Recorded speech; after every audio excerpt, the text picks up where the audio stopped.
Welcome back to the Broken Collective. Thank you for being here. If this is your first time tuning in, welcome. If you're listening to this again, thank you for coming back. It means a lot. We've had 25 people listen, which is crazy.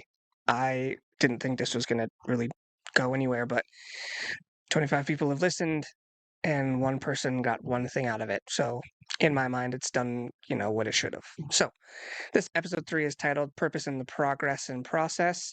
I just revised that title right now as I sat down to hit record.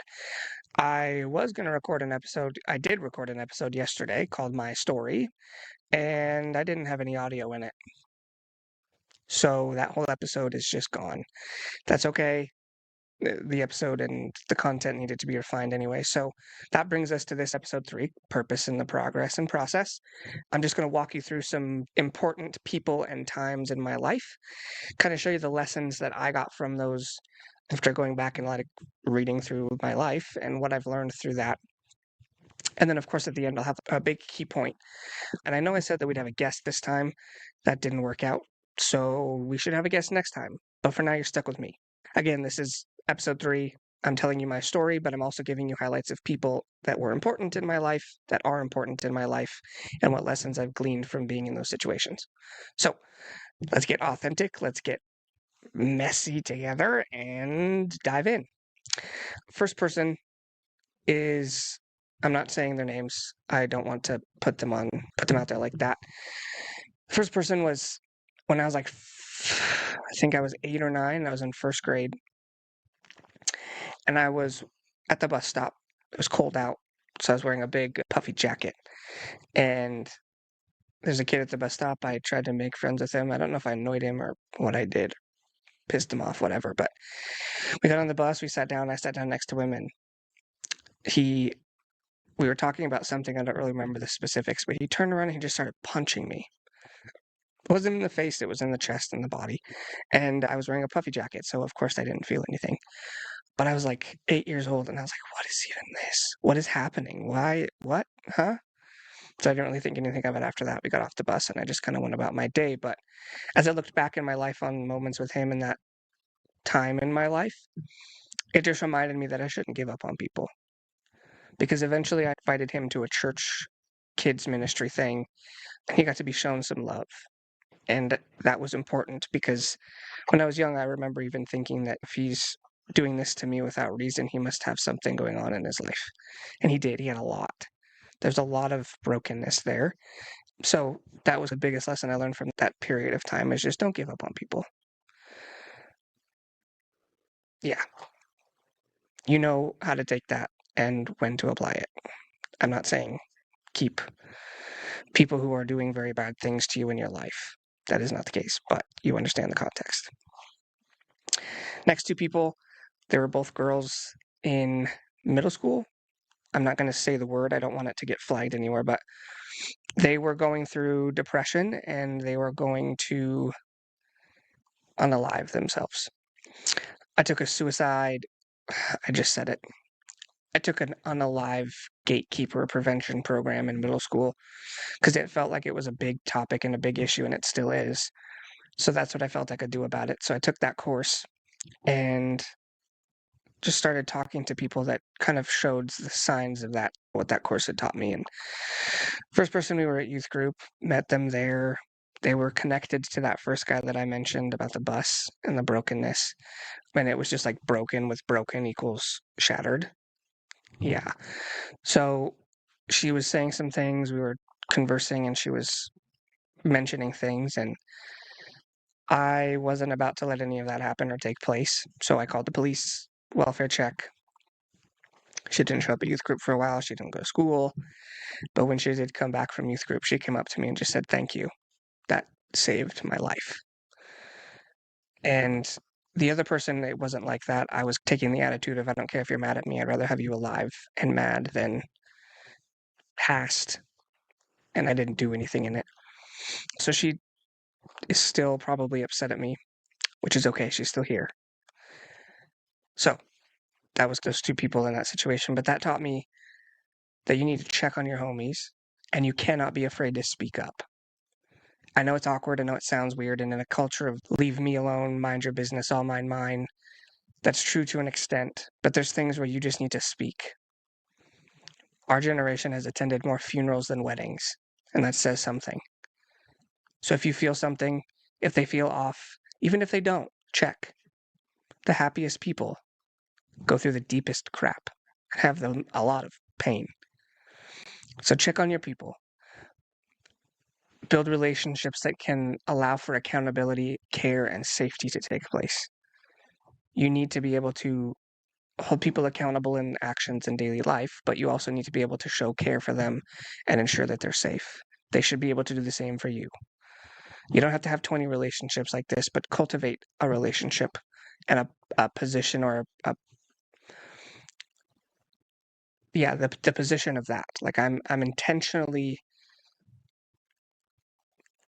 developing a relationship where there's accountability, care, and safety present, not for my own gain, but it has to be mutually beneficial. And I need to care about you, and I'd like you to care for me. So just have intention in relationships is what I'm summing that up to be. The third person on this list, I saw him around at youth group. I didn't really know him, didn't know too much about him, but he was a youth group. So I said he was helping with youth group. I kind of knew of him and he was around, but he came back later in life recently. And there's just been things that have been different and I wasn't expecting. So from that, I'm learning that you never know when or who God will use in your life, and you don't know what that timing looks like. So because of that, don't burn bridges and respect people enough to know and remember their name. Don't burn bridges. You don't need to you crossed me, I'm going to burn this bridge. I'm going to get rid of it. Don't. Forgiveness for one. But you never know how you could impact their life later or they could impact your life later.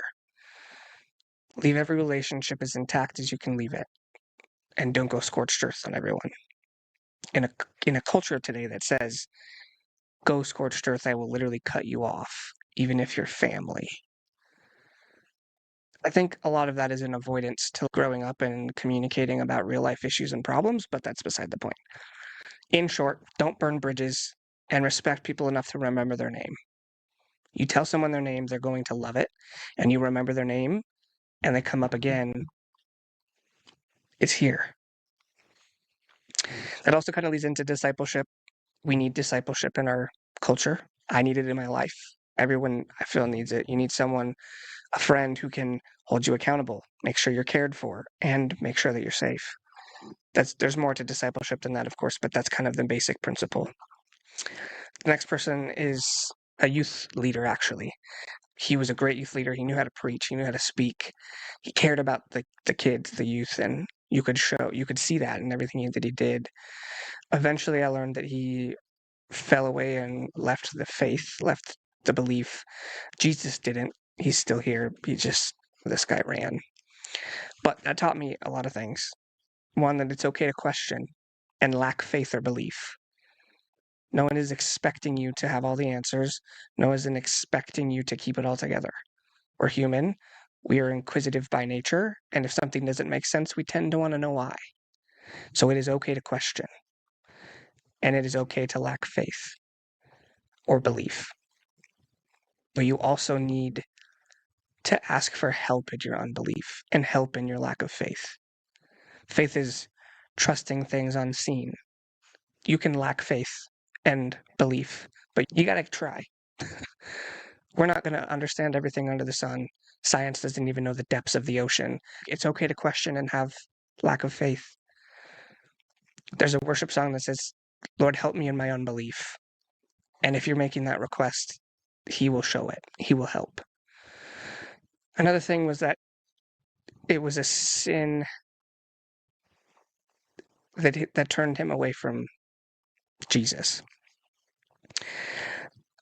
But I think that could have been prevented and could have been avoided.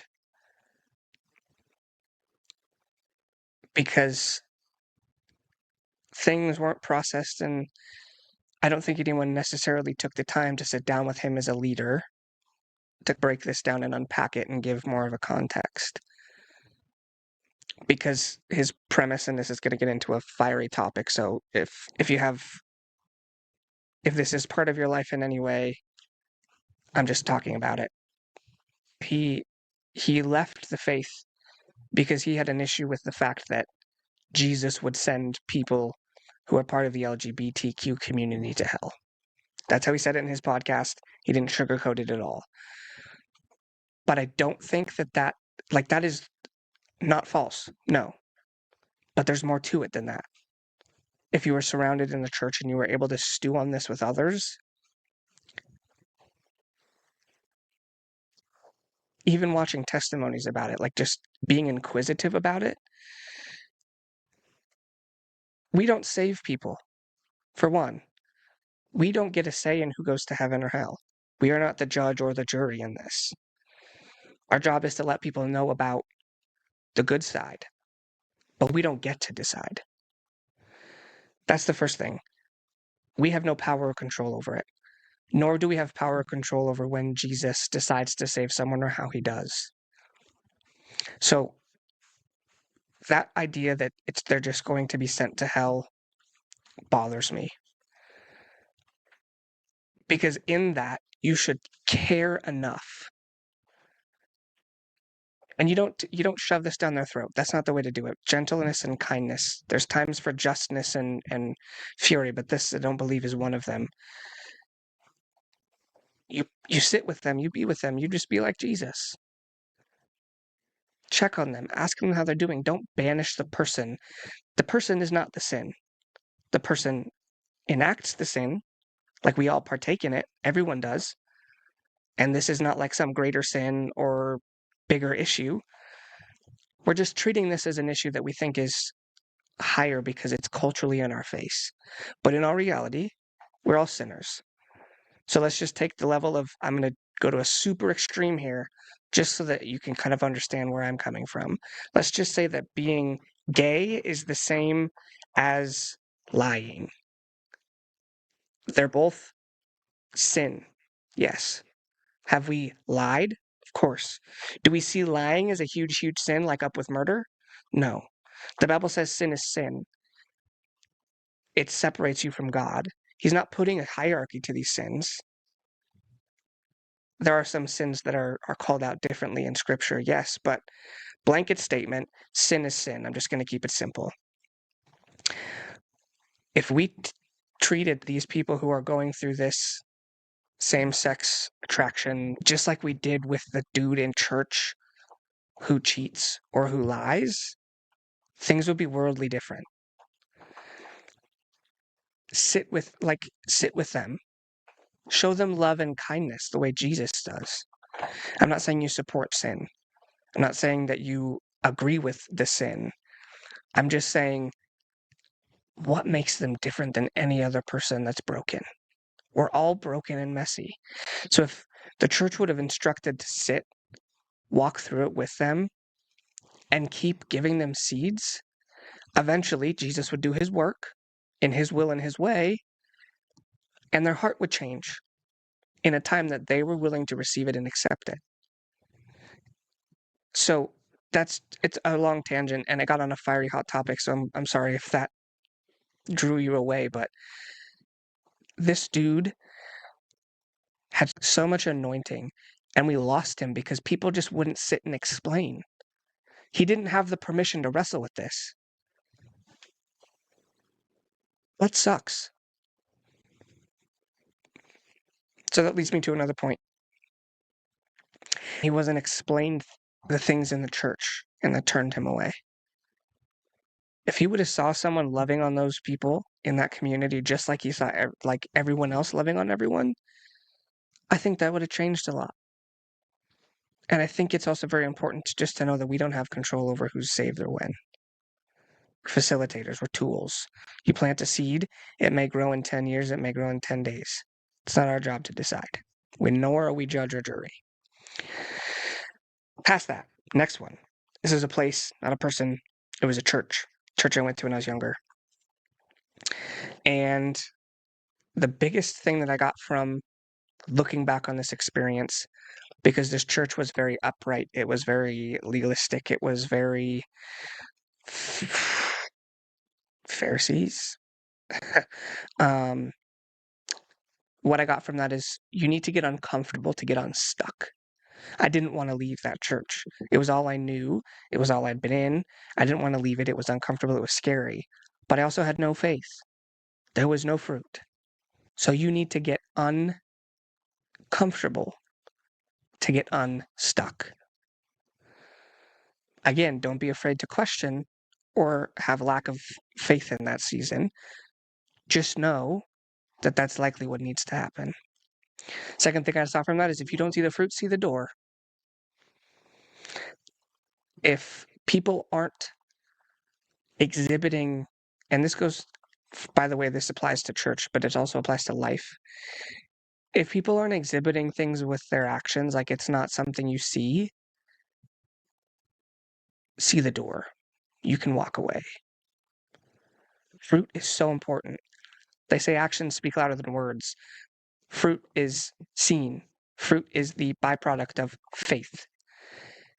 No fruit, not saying no faith, just questioning. So that was the point. If you don't see the fruit, see the door. And I was little, I didn't really know how to see the fruit, but other people saw that there wasn't fruit, and we just needed that to kind of wake up. Another thing is, it's not about the end. It's not all about the end. The end that matters is the cross when death was defeated, but it's not all about the end.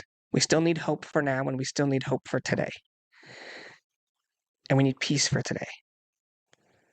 So if you're in this loop of like just seeing the end and just seeing the finished or the product, the end product, even in goals or business, know that there's more in the today. It's not all about the end. Miley Cyrus said, well, it's a climb. Enjoy it. Fourth, I'm not even on fourth. I lost count. Next person. This person was also in youth ministry. There was a lot going on that I didn't see. Other people saw it. Other people's parents saw it. But we didn't. I didn't. And I think in this case, it was just ignorance is bliss. But when we started to see it, we knew that something was not quite right. But what I got from that person and that time in my life of being around that person is that hurt people hurt people. It's true. It's corny. It's a cliche saying, but that really applies. Hurt people hurt people. The second thing is you need to step back far enough to see the effects. A lot of times we can get caught up in the day-to-day going, or you're in a relationship where you see there's a little bit of manipulation here, there's a little bit of distrust here, there's a little bit of controlling here, but you don't want to see that. You just see, oh, he loves me, oh, they do this for me, and they care for me. But remember to step back enough to see the effects. Stepping back and kind of getting a whole view picture can help a ton. And the last thing from that specific person in that specific season was manipulation is a way to ensure there isn't a place for loneliness or self-reflection. Manipulation is a way to ensure there isn't a place for loneliness and self-reflection. In this specific instance, the person wanted people around them helping them all the time. And I'm seeing now that that person was just not comfortable being alone in the silence. It can be daunting. It can be terrible. I don't even like it sometimes. But in that also reduces the time you have for self-reflection. Because when you're alone is when you self-reflect most. Jesus went on a mountain to pray. A lot of people go on the mountain to pray and reflect. They're alone. Jesus went to the wilderness for 40 days to be tempted. He was alone in that. He needed the temptation, and he needed to go through the wilderness and the fast so he could not only show us the promises of his Father, but fulfill the promise that the Father had put on him. So you need a time for being alone, and you need time to self-reflect in that. And if you're manipulating the people around you in your life to get things the way you want them, it creates less time and distance for that to happen. Next, This is also a church, not a play or not a person. So this is the new church that we were going to from when I was a kid. And I didn't want to go.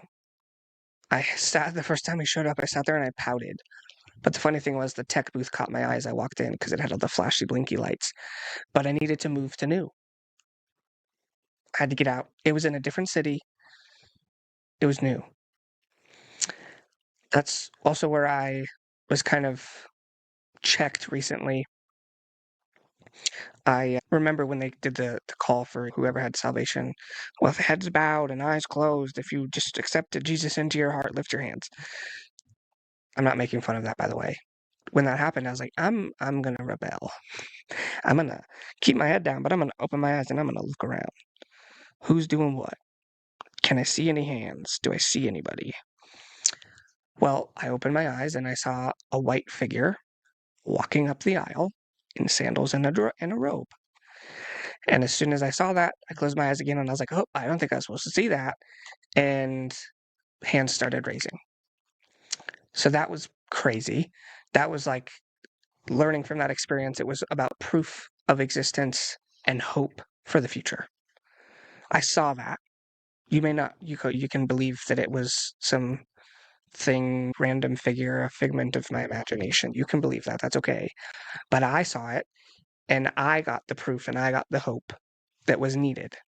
Because now, as I look forward to that, it was kind of like it was said, don't forget it. Don't forget this moment again. Because that's the proof of his existence and my hope. So that was interesting. Another thing that I got from that season was that the church is not a perfect place. People are broken, and the church is no different. He didn't come to save the saints, he came to heal the broken. So I think one, we need to have a lot of compassion in that. Two, we need to have mercy and grace in that. Because when I worked at the church, I was like, oh, I have to be perfect all the time. I can't slip up. I can't do one thing wrong because I'll be judged by these people. And I'm not saying that that was bad. I kept my heart in check. But at the same time, we need to understand that we do go through things and we are broken and we are hurt and we're not perfect. And I think if we shed a little bit more light on that, especially in the leadership of the church, things would look a little bit different. Another thing about that is if we're speaking the word of God, we need to be able to speak the word of truth and correction. We have to be okay to mess up in the church, and we have to be okay to be shown that we've messed up in the church. It goes back to accountability and care. We have to be okay with that. But I think the biggest thing now is like everyone feels they need to be perfect in this place, but we aren't. We're faking it. I think if we just all admitted that we're messed up and broken, especially in a church that's designed to be a hospital for the sick and the broken and the weary, that again would change a lot of things. So maybe if you're not into Jesus, go to church broken. Show up in whatever. Show up in sweatpants. Show up in a t-shirt. Just go. Come as you are, not as you want. I know you want to be perfect before God and you want to be perfect in front of all the church people, but you're not. Neither are they. Neither is anybody. Neither is the preacher on stage. Neither is the door greeter. So don't act like you have to have it all together all the time. It's supposed to be a community of care, comfort, and accountability.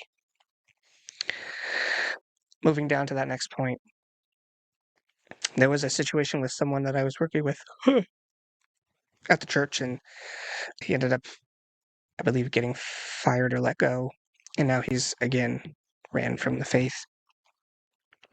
But maybe people who are hurt run from the church because they fear exposure. If we showed love and walked or sat with people in the midst of the mud, maybe more people would be at church. That kind of goes back to like acting perfect. I think a lot of people act upright and righteous for fear of exposure. But in all reality, getting it to light is the best thing that can help. And I think if we as a church, just as a people, got a little better at sitting with people in the mess, that would change.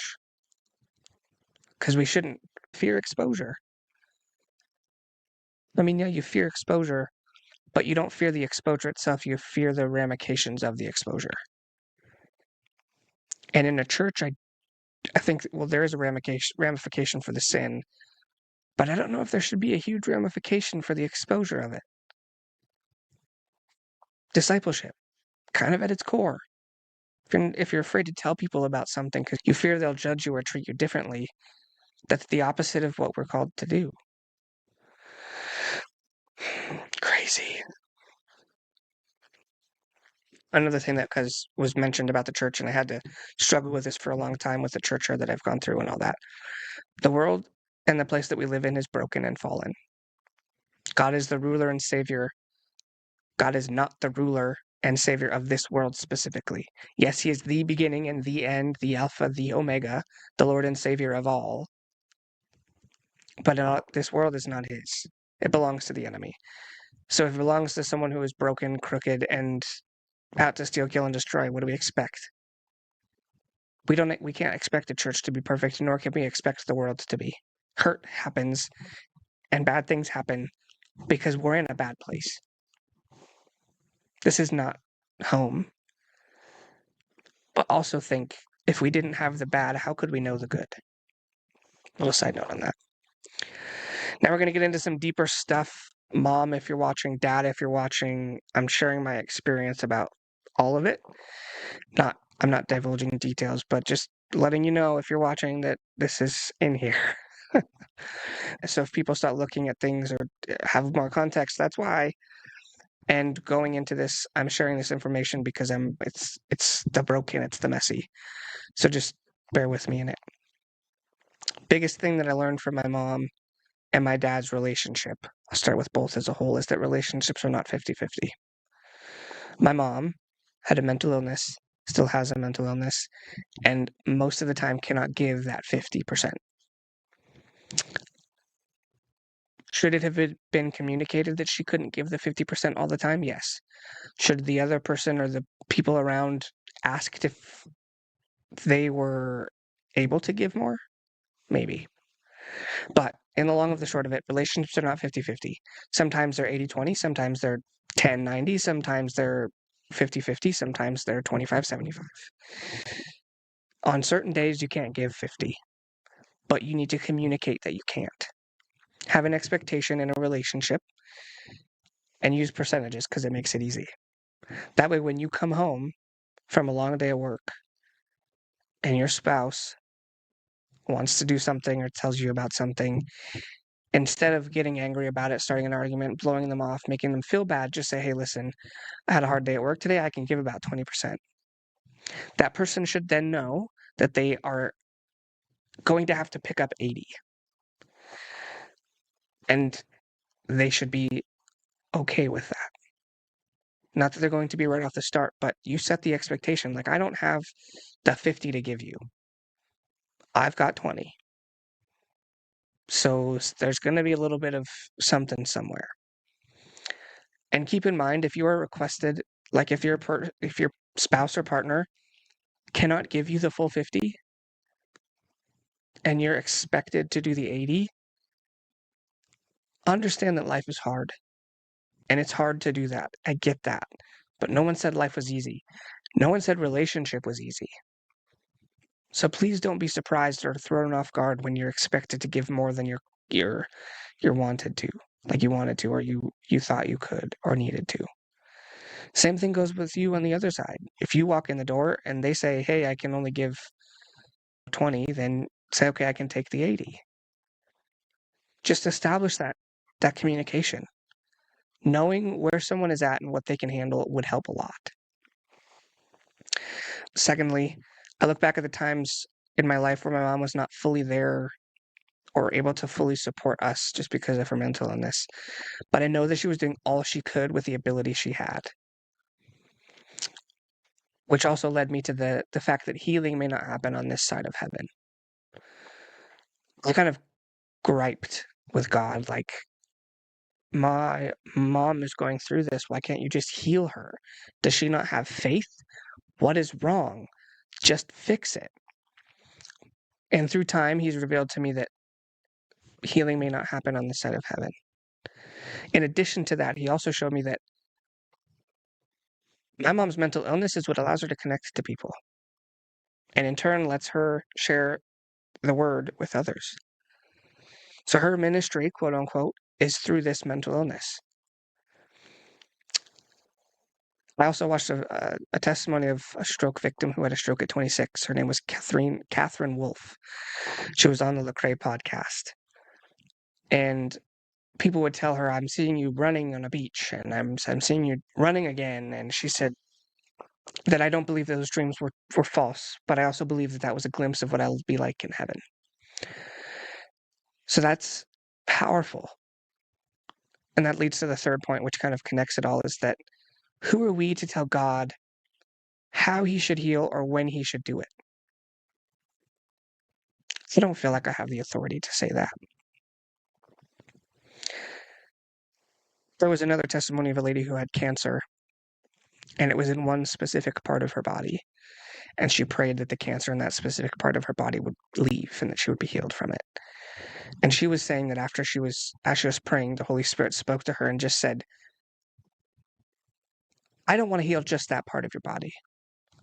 I want to heal your whole body. Don't ever ask me to do that again. So I also think that we can minimize it. Catherine Wolf said it perfectly. She said, if you're going to pray for me, don't pray for my outward appearance. Some things are broken, and that's okay. Pray for my relationship, pray for my children, pray for ministry, pray for guidance, pray for peace, pray for strength, pray for joy. It's not our job to say. Now, there's parts in ministry of healing and things of that nature, but that's also because it was set up by God that way, and things are destined that way. But when it gets close to us, we can do that on the street. We have hope and faith that Jesus will heal someone on the street. But when it gets into our lives, we feel like we need to have control over that, how that happens, and I don't think that's the case. On to my father, my dad. Biggest things that I've learned from him is love doesn't always mean saying it, and hard work comes at a cost. So my dad worked hard. He still works hard. He puts others first. He's always kind. He's friendly. His life literally did a 180 when he met Jesus. He was into some bad things when he was younger, and now it's like, who is this man? But he worked hard. He worked a lot. And he worked hard so that his family could live and that my mom could stay home and raise us. Going back to the 80-20 thing, at that point, he knew he had to give 80% on the provision side of things, like money, which is why he worked hard. But he also didn't know how to say that he needed my mom to give more than 50% on some of those days that he couldn't. And I think if they would have had that conversation, things might have gone differently as well. Now, the thing about hard work is that it's great. Like, you should work hard. It's noble. You need to do it. However, it does not create an excuse for the absence of your presence. I'm not saying that as like, in my context, someone could say, oh, you're saying your dad worked hard and he wasn't there. And like, if he wasn't there, he would be not working and you wouldn't have money and, all that. I'm not saying that. I'm saying that you do need to work hard, but you can't let your hard work act as an excuse for your absence, the absence of your presence all the time. You can set boundaries at work and at life, so you can work hard and love harder. Hard work shows character. It does. Like, you need to hard work. Like, I'm not dismissing the fact that my father worked tremendously hard. He worked so hard to provide for us, and that was how he showed his love. He said, I love you so much that I'm going to slave myself at this job day and night for months at a time, just so you can have your needs met. But also, in addition to that, sometimes it can be like, oh, I just had a long day at work. I'm just going to go check out. And I don't believe that hard work should be an excuse for absence of presence. Again, no one said life was easy, and it may be hard to engage with your kids and go see them and play with them after work, but you can't keep using hard work as an excuse for your absence of presence. That's kind of the biggest thing. And I see that a lot. A lot of people are in the business world and they work hard. They don't really see their kids. And then they feel guilty because they miss their kids. And then, I need you. Can you go to my soccer game? No, I have a business thing. And it's like, yes, your hard work is great, but that's not an excuse for the absence of your presence. Multi-billion-dollar people that have huge businesses and companies are not slaving away at work every single day, all day, and won't have time for their children. So just rethink that, reframe your perspective on that. That you do need to work hard, yes, but you can limit the time in which you work hard. And by the way, this grind mindset of like work harder, do more, that's not going to work. There are some days where you need to grind and you need to just keep at it, yes. But grinding and grinding and grinding will not lead to a sufficient outcome because the only thing you're grinding on is yourself. And if you're ground to dust, who's left to build it up and pick the pieces up? Not you. So, yes, work hard, work smart, diligently, work hard within bounds and limits, prioritize things that matter, and keep consistency in it. Oh, my nose itches, sorry. He showed his love by his works. He worked so hard so that we could have what we needed. We may not have had the ability to get what we wanted, but he always got us what we needed. So he'd often work like 3 months, come back for 2 weeks, work 3 months. This is when the oil field was booming and he had did tile and all over the place. That left my mom to kind of figure things out on her own. I'm just going to kind of say this part because I think it was misconstrued. She stayed at home to raise the children, and when my father wasn't present, she kind of got upset. But if he's working all those times, and I'm not saying his hard work was an excuse for his absence of presence, because it isn't. But at the same token, there has to be an understanding that if someone is working and providing, it's the other person's job and their expectation to take care of and raise children, likely on their own, because the dad isn't there all day. Again, this goes back to life is not easy. Nobody said it would be. And yes, it's hard raising kids with someone who's working all the time and providing for the family, but that's also like, that's the expectation in a sense. Another person, great guy. He worked at the tech booth. He could have led me through the whole volunteer thing. The biggest thing I learned from his situation is that you need to treat people well or they will leave. He was telling me this early on that he'd worked 5 years straight, every day of the week, without a vacation. He wasn't given a raise for that. He wasn't commended for that. It was kind of just like almost expected. And he left for a better job at a better place in another state for better pay. So, as a whole, take care of them and they will take care of you, especially as a church. I know that that's limited with giving and tithes, but take care of your people. It doesn't always have to be salary. It can be resources. It can be benefits. It can be casual Fridays. I don't think is a way to take care of your people. By the way, now there's a pizza party. Like, if you're cutting the slices in half, God bless the teachers that did this. But if you're cutting the pieces in half so everyone gets a thin slice and you're a mega corporation, like, that's not a way to celebrate your people. I feel that your celebration of people should increase as your capacity does. Just like in business law, the more money you have, the more you're expected to be ADA compliant. Because it's just kind of duh. But the same thing should apply for your people and how you take care of them. You're starting small. Your token of appreciation may be a $5 gift card. That's perfect. But it shows that you thought about them. In the beginning, your support may be pizza. And maybe, hey, let's get pizza. Let's watch a movie today. Whatever. But if your company is growing and seeing growth, the respect and appreciation of your employees needs to increase with that. That was the thing that he taught me. A lot more too, and these are just high points. Like, I can't give you every single piece of knowledge that they've shown me in life because that would take life. But the other person, he was at the both campuses and churches that I worked at. He actually took my position both times, but now is the new director. But what I learned from that is forgive or you'll be forced to face it. I had resentment, jealousy, and anger in my heart towards this person. And it wasn't them, which I'm realizing now. It was not them. They were literally following something that I'm listing here next, but I had the problem. It was me. I felt like I was discarded. I felt like I was left. I felt like I was second choice, which I was called to be anyway. And it was just that funny because I had this kind of resentment and these hard feelings towards this person.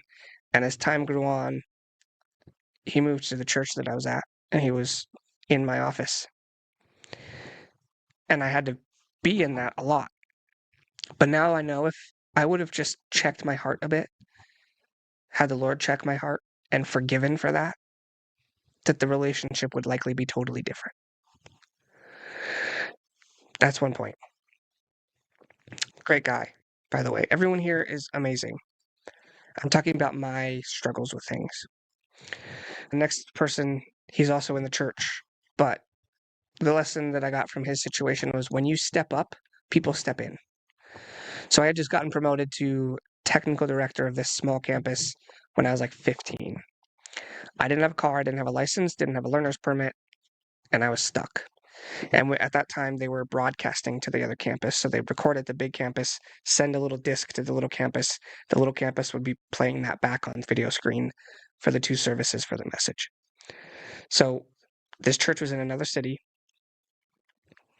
and I lived about 30 minutes away from it. So when I got promoted to this technical director, when the other guy that I talked about left because he hadn't had a vacation in 5 years and a lot of other things, this guy came in, he ran sound, he was just great. He was a teddy bear. It was amazing. And he worked at the main campus, the big campus that did all the videos. He worked there. So when I found out about the drive thing and having to drive back and forth, he said, "Well, I'll just do it. I'm there. I'll pick it up and I'll bring it with me." On top of that, he wouldn't just pick that up and bring it with him. He would pick me up at 6 o'clock in the morning. We would drive to the church so we could open, be ready for rehearsal. He'd run sound for both services and rehearsal. And then my parents would give me a ride home at the end of the day.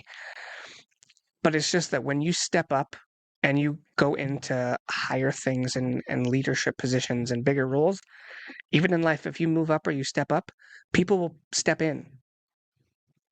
It's like you have to let them, and you, of course, show them appreciation, but just know that when you step up, you're not expected to suspend in midair. And I think if you step up in the right way and you show people that you are willing to, people can come in and step in. Next person, worship leader at the church. The thing that I learned from him was that sharing is caring and caring is connecting. So I had been this tech director of this small campus for about 6 months. They told me I wasn't needed anymore, asked me to train my replacement as a volunteer. Didn't like that. So it disconnected from the church. Came back a couple years later, quit my job at Best Buy to come work for the other church. Worked my way up again. Some things happened.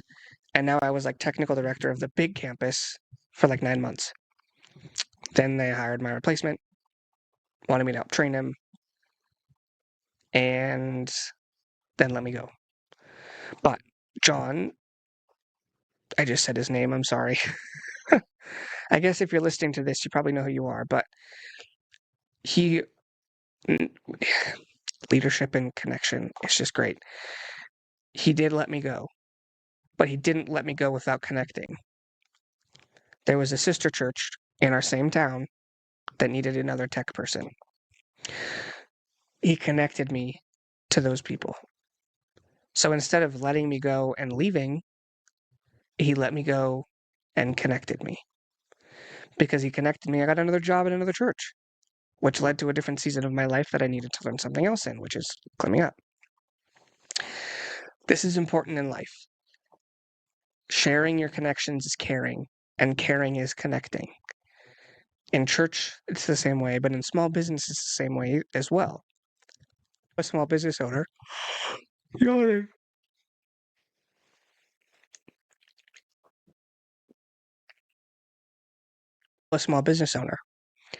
if you can connect them with other people just by sharing your mutual connection, you could change the trajectory of their life. No joke. Now going to the other person after this, he was the head pastor of the church. And the biggest thing that I've learned from looking back on that experience is leadership is not perfection, it's long reflection. As a pastor, he had everybody coming up to him before the service, at the end of the service, talking about the good, the bad, the ugly, sharing hard things, speaking on hard things. He had to preach on hard things. He had to preach for funerals. He had to preach for weddings, which was great. But he had to speak a lot of things in a lot of different places. And everybody looked to him because he was the pastor. He was the church head. And one thing that he did was the long reflection. He was in his office pretty much I don't want to say every day of the week because he did connect with people in the community, but a large portion of his time was spent reflecting on his sermon. And that didn't stop on Saturday, by the way. At the end of every service, we had a green room meeting where we'd go over the good, the things that needed critique, the bad, the changes. And a lot of times his sermon was on that. It wasn't a set it and forget it. It was a period of reflection where he'd start thinking of a sermon a quarter before he had to speak it. And it was continually being reflected and revised on until it was actually even before it was done, like after it was done. He'd speak it on Saturday, revise it, speak it on Sunday, revise it, speak it again on Sunday. So there was long reflections in that. He reflected on the sermons, the changes. And then the great thing was that when we'd say it was a great word, like great sermon, he said that was God. That was all God. But then in that long reflection, you also need to reflect on what you spend your time reflecting on. Weird, I know. Another way to say it would be reflect on what you spend time leading other people through. Because there was some reflection on things about perfection, some things about reflection of set design and the way things were put together, and things about like a speck of glitter on stage. To me, I always questioned, does that need to be a priority? Does the glitter piece on stage, like the one singular individual piece of glitter, need to be something we're talking about, something we point out, something we reflect on, something we go about? That just kind of sparked things like you need to be, as a leader, you need to take a long period of time of reflection on what you're doing and how you're doing things, but you also need to reflect on what you're leading people through and what you're asking them to reflect on. Next guy, this is at the sister church of that connection that I got from the worship leader. The biggest thing from this person in this situation was that leadership comes with expectations. Not only that you have, but that you need to set. So in this role, I was like tech director, assistant person, transferring to become tech director because this person was going to leave and start a church. He was going to seminary. So in this, he was still doing a lot. I didn't really know my role. I was kind of just there helping in other ways and doing things that I knew I needed to do. But he also did things that I wasn't sure he needed to do or wasn't sure that I needed to do. Just weird things of that. There wasn't much clarity in that. Because I was kind of thinking, well, if I'm going to be the person taking over this position, I think I should be involved in more than what I'm involved in. So there wasn't a lot of expectations set in that. And then there was one time that a light bulb went out in the service right before it started, like 10 minutes before it started. You had to get a ladder out. The ladder was like a 20-foot ladder. I'm short. I couldn't really get to the ladder. But I said, okay, well, I'm not going to fix it now. we're 10 minutes to start. People are coming in. People are sitting down. I'm not going to pull out a giant ladder and try to fix a light bulb. And he was kind of like, are you going to fix that? Why aren't you doing anything about it? So I went back to try to get the ladder, and I couldn't. And it was clunky, and I wasn't going to do that in front of the people with the people coming in. So that was kind of one thing where the expectation should have been set that if issues arise like that, I didn't know that was a big issue either. At the other church, we had house lights that were out. You had to get a lift out for those. That was a little different. But even the other lights, we weren't going to pull things out and try to fix a single light in that run of things. So that was kind of setting the expectation. Another thing is that you have high expectations and pressure as a leader, no matter where you're at or what you're in. But I think you need to share those expectations and pressures with your team. Don't make it their problem. Don't use it as an excuse. Use it to give transparency and context. Because a lot of people will use it as an excuse. But if they know your weight and they know what you're going through, they might be able to help pick up some slack. Come to them in a mode of transparency saying, hey, I'm not asking you to do more, but if I seem a little different or I'm seeming a little off, it's because I have this, this, and this going on. Just wanted you to be aware so that you knew it wasn't you. I can almost guarantee you someone will be like, oh, I'm sorry you're going through that. That's a lot. I know I can take that for you. Can I help? So just be transparent and honest in your expectations and pressures. Of course, don't divulge sensitive information, and some things just need to be private, but bring people into that. As a leader, you don't need to be on top. Most of the time, you need to be in the back, encouraging and helping. And you also need to be in the front, pulling the cart first. That's a big one. There's times for each. There's times where you sit back, check on your team, take care of your team. And there's the times where you stand in front, you grab that rope, and you pull first. But you need to be transparent about that. And you need to know, to let people know that. Transparency and communication would solve a lot of things in a lot of places. I'm just leave it at that. Okay, next person. This kind of goes back to transparency. He was a worship leader, not the one from the other one. It's a lot of people mixed up, a lot of churches. I get it. He was a different person. And the things that I've learned from his kind of interaction in my season was two things. You need to call it out and walk through it. And some leaders need to be on a different level when it comes to calling it out and walking through it. There was a thing he didn't like with the words on the screen. He said that the way the words were running wasn't in line with how the song was broken up. And I don't know, maybe I was just an angsty teenager and I needed to just pay attention to that more, but to me it seemed unimportant at the time. It functioned and it did its intended duty. And it was also kind of like, why does this have to be perfect? We are not perfect. Stop acting like we are. Anyway, but that kind of came to a head, and he told me that I wasn't gifted anymore, and then I could either sign this behavioral change contract or submit my resignation. And that's where the call it out and walk through it comes from.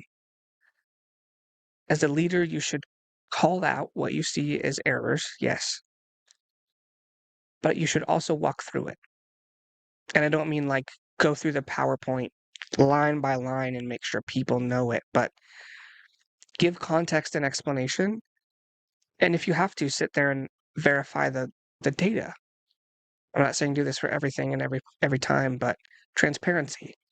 Having an explanation as to why something needs to be changed gives context. And people oftentimes will do it above and beyond. They just need to know why.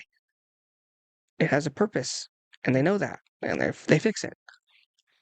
But don't let it be silent. Let it get to a head and cause confrontation. Call it out at the start, walk through it, address it as it needs. And then some leaders need to be on a different level. As the worship leader, he was head of worship and he was head of tech, IT. And I think now, because he's a pastor now, and I'm sure that his church is great. I have not listened or attended, but I'm sure that he delivers amazing messages and just is doing great in that ministry. But I think that there needed to be a change in that leadership level. He needed to go from worship to lead, pastor. And I think that's true in a lot of things. Some people maybe shouldn't be head of sales. Maybe they need to be head of marketing. Maybe they need to be head of communications. Maybe someone in communications needs to be head of VP relations, PR. But that's just being in leadership and knowing that things change and move. So that was another thing. Next thing is, this is getting more recent. I was on an ambulance service. And my time in that taught me that maturity may move you away, but people there don't just go away. So I was like 19, 18, 19, somewhere in there. Super young, not very mature, didn't know a lot yet. And I was going on these ambulance 911 calls, and I was like flustered and panicked. And I felt that the partner that was working with me, the paramedic, and her EMT assistant, who was my FTO, felt like they were harsh, brash, and it felt kind of like almost like a hazing thing. It wasn't. It was just them like, you need to prove your abilities. But that kind of threw me, and because I was uncomfortable in that situation, the fact that I was not mature led me to ultimately tender my resignation. But that was good because that's something you need to be mature in before you get into it. You don't want to be messing around with that. So sometimes you need maturity to move. Sometimes either maturity moves you up or moves you out, depending on its level. And then the part of the people there just don't go away. That paramedic that I thought was super harsh on me got connected to another guy that is a connection of a connection. And my name came up, and she had nothing but great things to say about me. So people don't go away in that season. Remember, people are there and they don't just leave and uproot, and they don't just forget things. Third person. We are literally on a list of like 20 people at this point. This person is my cousin. And the biggest thing I learned from him is that taking a chance is giving new life. I was 19, working at this hospital as an EMT. And then before that, I was working as a security guard. And before that, I was unemployed for 3 months. And while I was in the security company, I was taught that I just need to do what I need to do, regardless of what people do, which humbled me because I was working security at Walmart. And you see everyone at Walmart.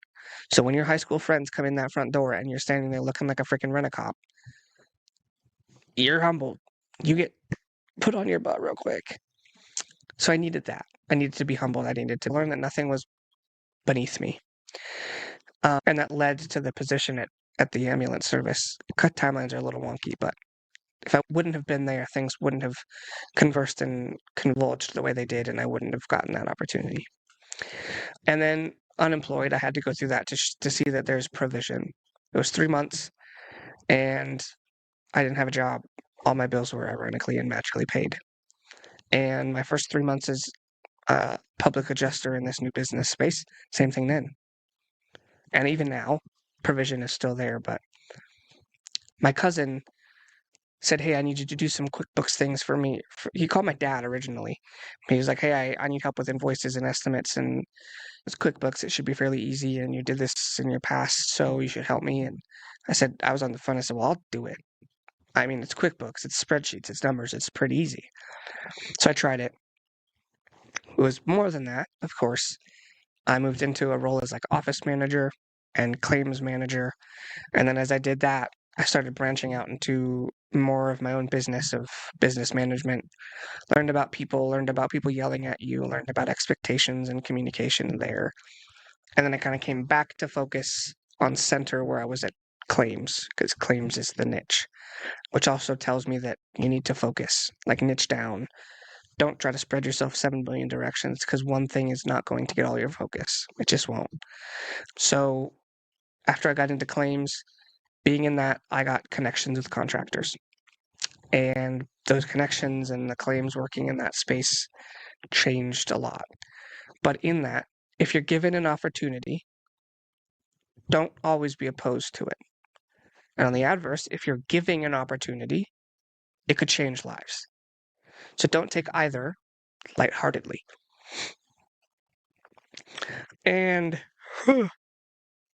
while in that, I met a guy who was working for my cousin. And the first day I met him, I got out of the truck and I was like, something is off. Something doesn't feel right. There's a lot that was unfolding with his kids, and I was shown some things, and this is not like weird things. I had dreams about things, and they were backed up by people who were there, and like money was spent on a car, and then the car was stripped, stolen, and sold, and people were arrested. There was a lot of pain and there was a lot of suffering in it at the end. But that told me, meeting that person just told me that your gut is right. In that case, I think that was more of the Holy Spirit saying, yeah, something's going to do something here, but your gut is right. Keep that in mind.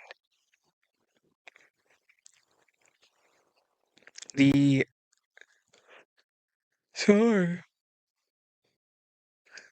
I'm filming this late because I got caught up in other stuff. The other person, there's this person and one more. And like I said, this is just touching the surface. It's not like I can explain every single person in my life that's made an impact, but chronologically and timeline, this is kind of how it goes. My aunt married a guy, got divorced. He married this lady, and she was a property manager for one of the offices that I was renting. And I couldn't afford it. I was a young kid, didn't know business. I'd just been in business. I was trying to figure out how to balance expenses and employees and time and all that. And I unfortunately couldn't stay in the office anymore because I couldn't afford it. But I also had a 3-year lease. So I locked myself in for 3 years. And I couldn't pay it.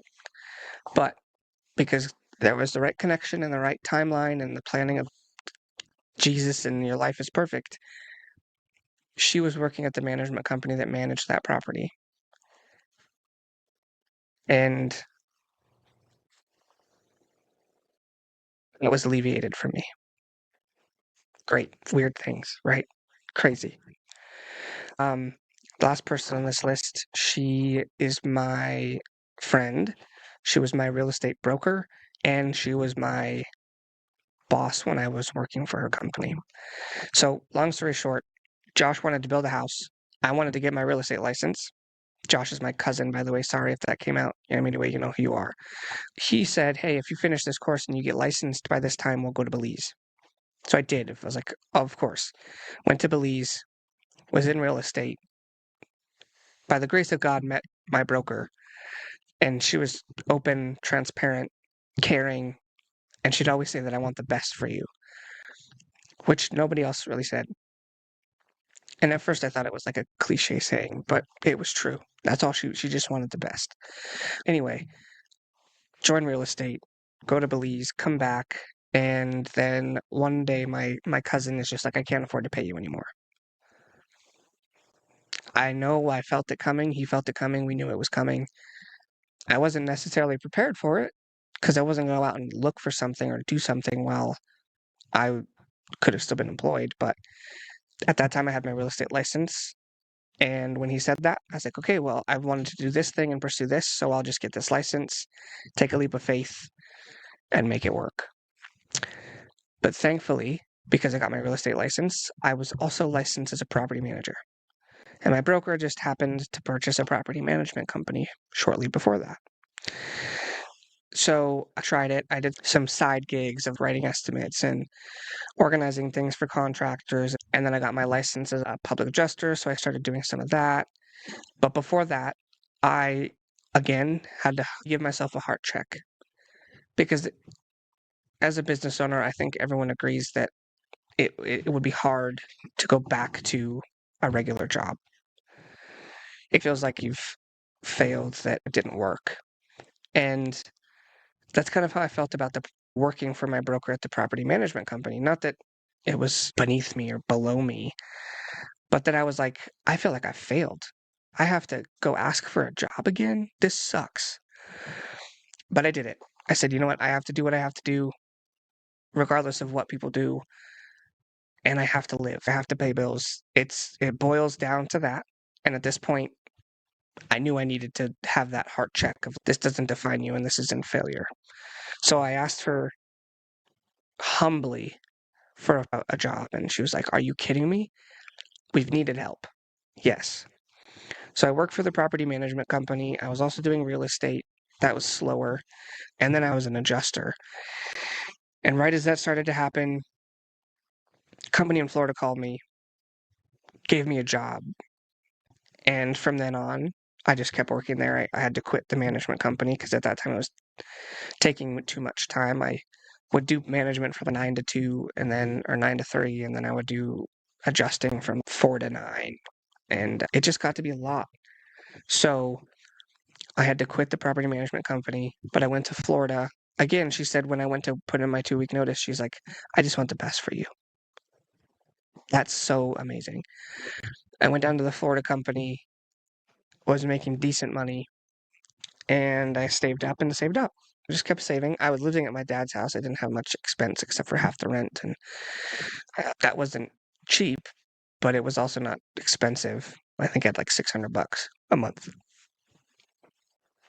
But I just saved money, and I saved like a little nest egg. And because I had worked at the property management company and had this lady as my broker who owned the management company, I was like, oh, well, I kind of want to move out now. I'll look on their website first. Looked on their website, found the place that I'm in now, applied, and I got it. And because of the job that I got in Florida, I was able to pay for the deposit and pay for rent. So it all kind of worked together. We're still great friends now that she's a property manager and I'm in insurance. There's connections with that, and I connect her back to other people. And same with real estate, same with my cousin in construction. Sharing is caring, and caring is connecting. And I try to be a body of that. Like, even on Facebook, if I know someone who needs landscaping and I know someone who does it, I'm going to put their name out. And I recommend you guys do the same. Build a list of your small business friends and just make it a habit to continuously put their name out there, because you could change the trajectory of their life. One person could lead to another, to lead to another, to lead to boom. So now I'm going to go through all of the big points. I know this has been a long episode. Sorry about that. We're at an hour and 15 minutes. I checked the audio this time. I'm not going to dupe. Going back to all of this, I had to volunteer at these churches and work at these churches, not only to learn to steward gifts, but also to be prepared and equipped to help people in a technical way, or to help in a technical way. I had a situation going on with an office I was renting, but the lady was in the midst of a lot, and she didn't have Wi-Fi, and she couldn't get her computer to work, and everything was just hard. I was able to help with the Wi-Fi. I thought it's broken. Turns out it wasn't us, it was the computer. But because I'd been in tech and IT in these churches, I knew how this wireless networking worked. Because I was in tech and churches, I kind of know the basics of this podcast. I know that video goes in and comes out, and audio goes in and comes out. So I needed to go through those things. I had to be let go from the first church so I could be sent to a second church and be shown kindness from that worship leader. I then had to be at that church so I could be released from that season of my life. Because the worship pastor said, I feel that you're not gifted anymore. He said, here's your contract to change your behavior, or here's a resignation. It sucked because I put in the resignation and everyone thought I did it willingly, and I didn't. But when he said that, I heard the Lord say, I give you permission to leave. That was a huge weight off my chest, but I had to go through those 2 steps prior to get to that point. I had to be unemployed for 3 months to see provision, which now applies to business, of course. I had to work at Walmart as a security guard to be humbled and to do the hard thing, even if it wasn't cool. I had to go to that ambulance company to learn that people present differently in the situation, and reflection changes a lot of things. I also had to start that work and that job with my cousin to learn to ask for guidance and wisdom. I didn't know if I should do it. I didn't know if I should take a leap of faith. I didn't know if I should trust it. I didn't know if I should whatever. And in business, you kind of do that. And when you're dealing with contractors and people that can be that like, Lord, give me help. Then my cousin had to let me go so I could take a leap of faith. I got to ask to work for the property management company again, not only so I could be heart checked, but also to know that I need to do everything as best I can to give glory to the Father. Because when I was at that job, it was part time, but I gave my all. I wasn't just going to sit back and soak it up. Like owning a business, you kind of understand time is money, time is valuable. I had this amount of time in the workday and I didn't care. I was going to put in the work and I was going to do the work that I was asked to do and do it good. I needed to be with my cousin's company and with the property management company in real estate to get the connections in my business. Again, sharing is caring and caring is connecting. Thank the Lord and bless the Lord that I've never had to ask for work since the day I started this public adjusting thing. The connections were there. They all had to be built up because of the paths and steps in my life. Because if I didn't change from this church when I was young and was reluctant, I wouldn't have been in this spot. Another thing was that business had to be done without support or safety nets to learn that provision is promised. Same thing goes back to my dad. My dad provided all of our needs. Wants are not provision. You don't need your wants. Everything we needed was given to us. Same in business. Everything I've needed in business has been given to me. Provision is promised. And I had to go through the divorce with my parents and all of the hurt and getting let down and the job changes and job titles so that I could be shown forgiveness by the Father, of course, but then to know that I need to forgive and show mercy and kindness and forgiveness to others. Big point topic to run it all home and bring it all together. Everything is meant to be for a reason. Nothing is without purpose. And it's all about perspective. Perspective will either make you run and fall or sit and know that He is God. Change your lens. I challenge you to do this. Write down every single memorable person and experience in your life. Good, bad, ugly, whatever. Sit there and think of that. Let's just say it's a bad scenario. Sit there and look at that word on the paper. And instead of thinking of all the crap you went through and all the torment that it caused, think of one good lesson you learned from it. Do that for as much of your life as you can. And that'll start to teach you, even in the midst of this crap, this nugget came out. And if I didn't go through this, I wouldn't have been connected to this person who connected me here, which got me to here, which did this, which did that. When you look back, you will see the favor and the grace of God on your life. But don't be afraid to look back. Don't dwell on the past. Sometimes you need to look in the rear view to make sure that something is past. Also, to remember where you've come from. But just take a gander at your life. Write down the good that you see from the lessons and experiences, not just the terrible. Perspective is huge. You can run away from your problems and you'll trip and stumble. Or you can sit still and know that someone named Jesus is taking care of it and your perspective will change. That is the end of this episode. That was a long one. Thank you for sticking around if you stayed till the end. If not, I totally get it. And you won't hear this, so you got to watch till the end. But again, thanks for being here. Thanks for tuning in. It means a lot. Your time is valuable. Your time is important. As we close this out, remember, purpose is everything. Change your perspective a little bit this week. Instead of saying had to, say got to. Write down a list of your timelines of events. One positive thing from your story. That will be all that I have to say to you for now. And hopefully this will get out and the audio won't be crap like it was last time. But it was concise. It needed to be said, needed to be condensed and refined. So anyway, sorry, I'm dragging this outro out so long. Thank you for being here. You're amazing. Keep doing you. I hope to see you back in the next week's episode. Also, by the way, sorry, before I leave, I have a schedule for this now. I'm going to do all of my stuff on Wednesdays, and I'm going to post on Friday. So this episode will go live, and that will be the schedule from now on. New episodes, hopefully every Friday. Thank you again. Stay tuned for the next episode. Look forward to seeing you there. Have a great rest of your day, night, or whatever. Okay, bye.